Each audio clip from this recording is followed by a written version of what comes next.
토저의 나는 진짜인가 가짜인가 제6장 진짜 그리스도인의 자가진단법.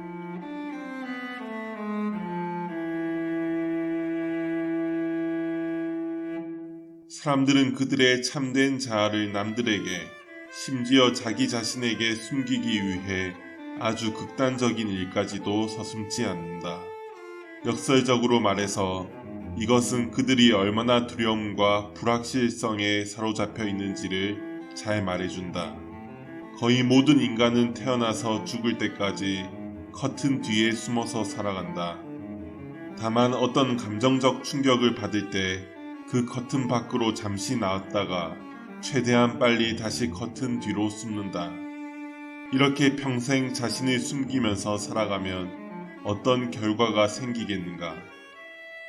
사람들은 그들의 이웃의 참모습을 거의 알지 못할 뿐만 아니라 더 나쁜 것은 자기 자신까지도 잘 알지 못하게 된다.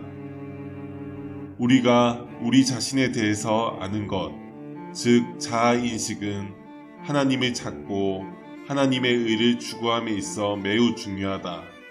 그렇기 때문에 우리는 가면을 벗고 자신을 있는 그대로 드러내기 위해서라면 그 어떤 것도 마다하지 않고 과감히 실행해야 한다. 실제로 나타나는 증거들에 관하여 대부분의 사람들이 스스로를 아주 높게 평가하는 경향이 있다.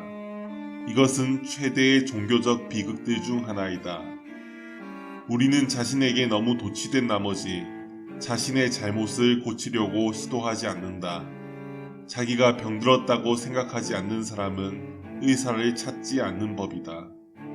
오직 하나님의 말씀과 성령님만이 우리의 도덕적 및 영적 상태를 드러내실 수 있다.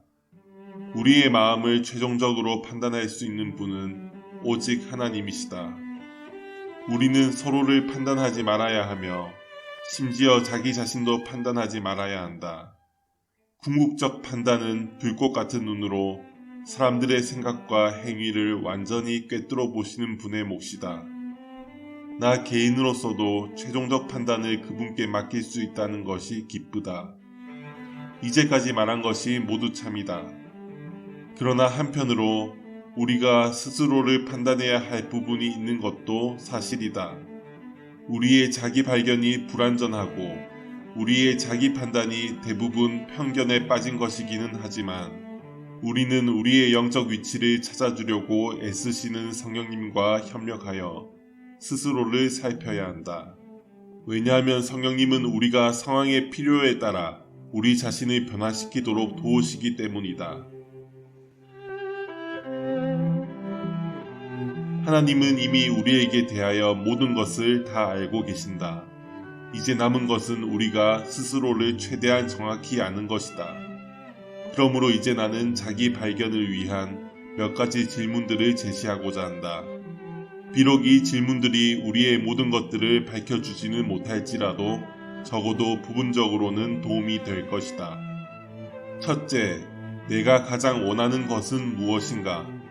우리는 마음을 차분히 가라앉히고 조그마한 흥분이라도 다 잠재우고 마음속에서 흘러나오는 세미한 욕구의 소리를 듣기만 하면 된다. 스스로에게 내가 이 세상에서 가장 원하는 것이 무엇인가? 라고 물어보라.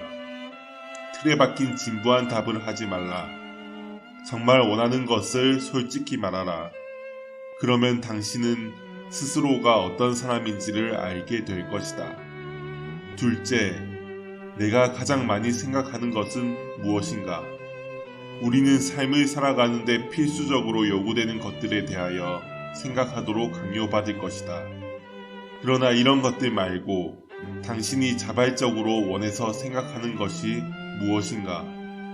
우리의 생각들은 우리 마음의 은밀한 보물 주위에 모여들기 마련이다. 우리의 생각들을 끌어당기는 바로 그 보물이 우리가 어떤 사람인지를 드러내게 되어 있다.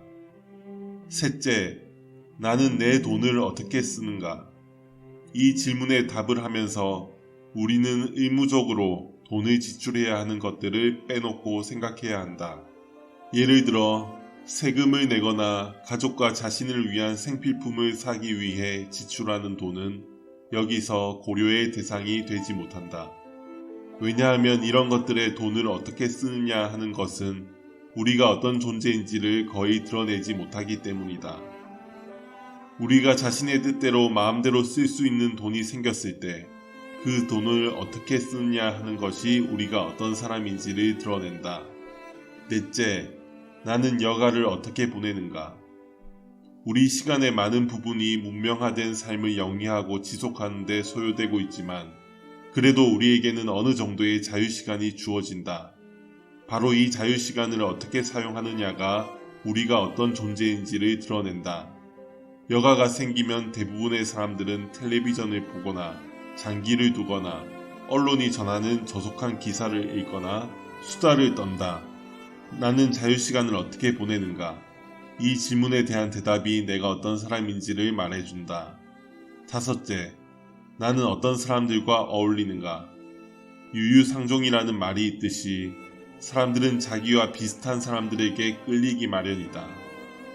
사도들이 노임에 그 동료에게 가서 제사장들과 장로들의 말을 다 고하니 우리가 어디든지 갈 수 있는 자유가 있을 때 찾아가는 곳이 곧 우리가 어떤 사람임을 말해준다.